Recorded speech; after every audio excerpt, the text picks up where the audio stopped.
네, 안녕하십니까.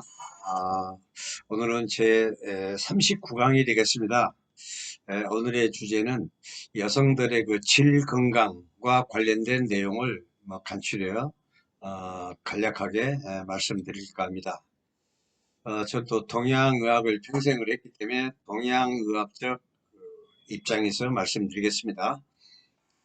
음양오행의 균형이 깨지게 되면 흔히 생기는 질염, 요도염, 방광염에서부터 세균이 자궁, 난관을 타고 올라가 자궁 내막염, 난관염, 난소염에 걸리기 쉽고 난관과 골반 이것과 연결되어 있는 골반염, 복막염까지 번질 수가 있다.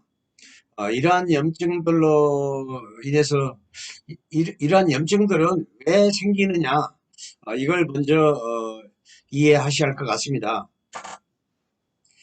동양의학적 논리로 본다면 염증이란 체력이 약한 상태에서 면역력이 약한 상태죠. 그러니까 체력이 약한 상태에서 외부로부터 들어온 차가운 기운,寒냉한 그 영향을 받아 시작된 것이다. 이렇게 먼저 말씀드리겠습니다.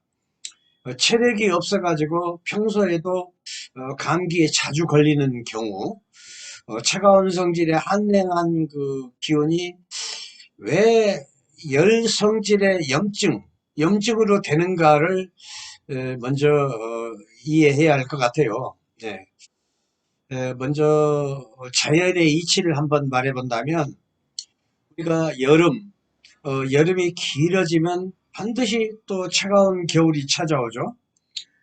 그리고 긴 겨울이 지나면 반드시 또 뜨거운 여름이 찾아오죠. 이렇게 끝없이 순환하는 게 자연의 순리고 이치이죠. 인체도 마찬가지. 인체도 자연의 일부죠. 자연에 동화돼 가지고 이렇게 살아가는 자연의 일부인 것입니다. 따라서 이 몸 안에서도 자연의 이치, 그 순환의 이치하고 똑같이 작동이 되는 것입니다. 죽을 때까지. 따라서 찬 기운이 길어지면 열성으로 변하죠. 몸 안에 들어왔던 찬 기운이.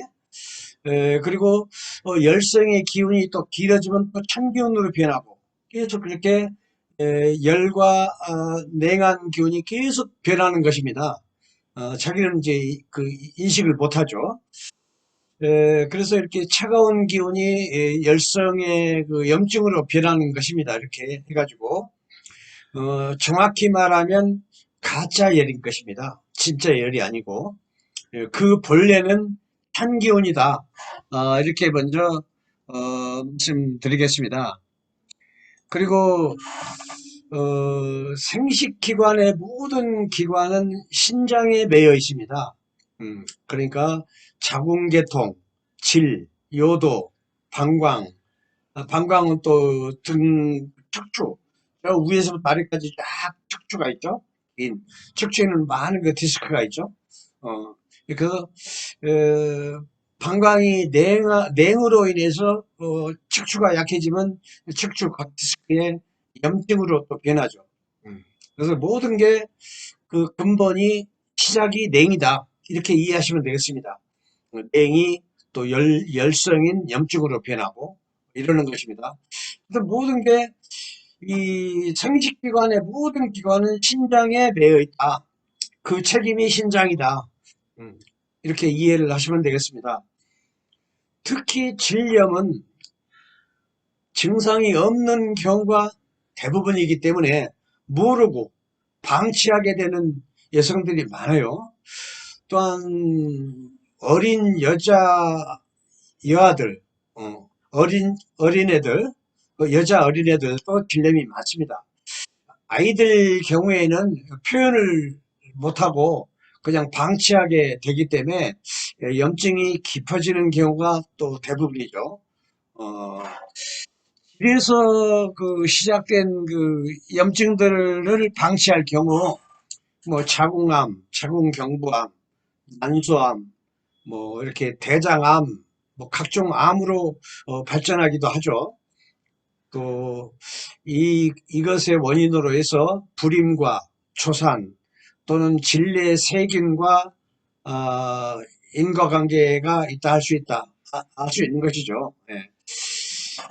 임신부의 경우 진례 세균으로 인해서 뭐 초산, 유산, 산후 감염 등에 노출되고 태아의 경우 저체중아, 뭐 조산까지 일으킬 수 있어 신경을 많이 써야 하는 것인데 대부분의 그 여성이나 임산부들이 그 중요성을 인지하고 못하고 있어요.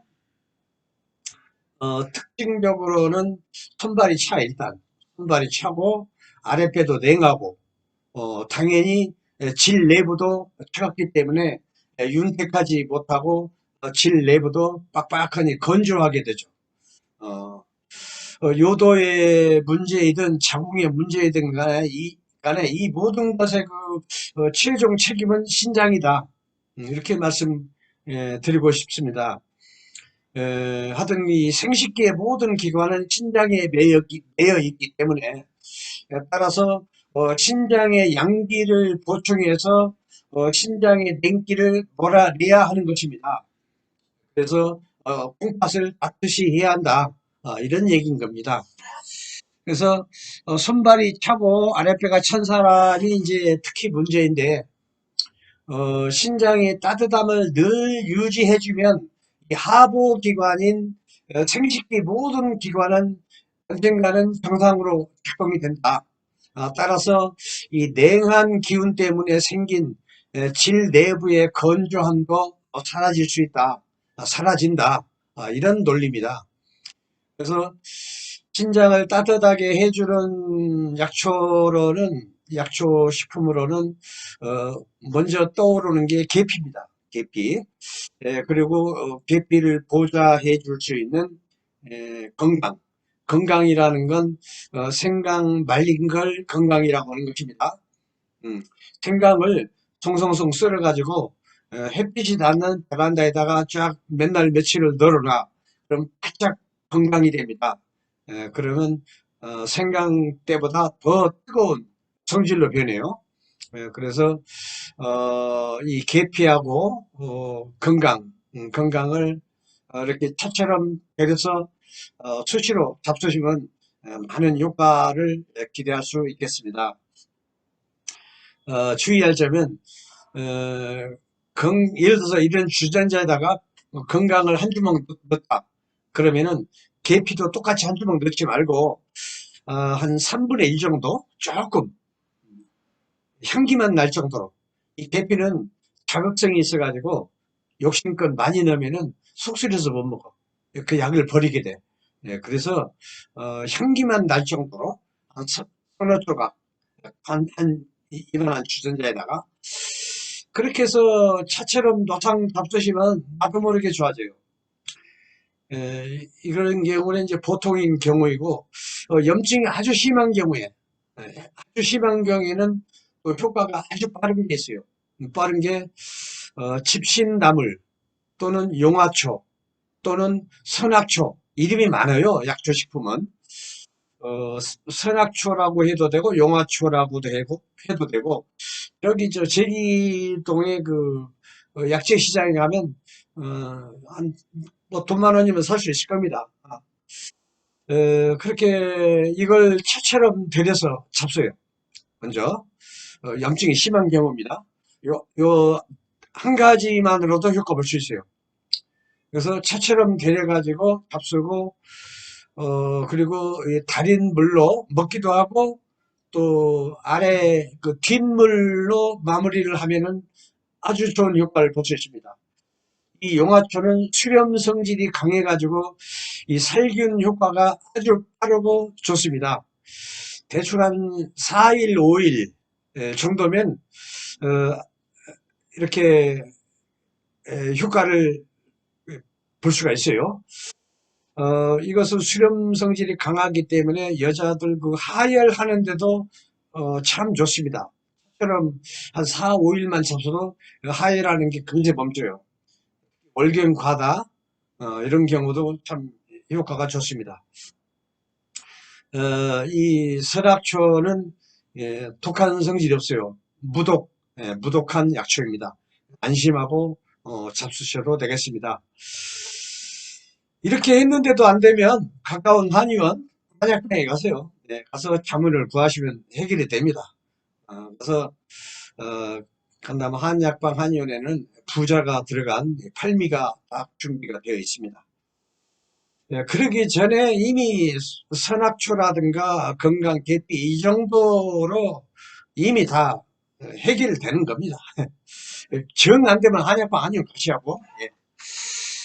그래서 오늘은 그 여성들의 질 건강에 대해서 간략하게 말씀을 드렸습니다. 구독과 좋아요, 공유 이걸 좀 부탁드리겠습니다. 어, 또 다음에 또 다른 주제로 다음에 또 뵙는 걸로 하겠습니다. 네, 감사합니다.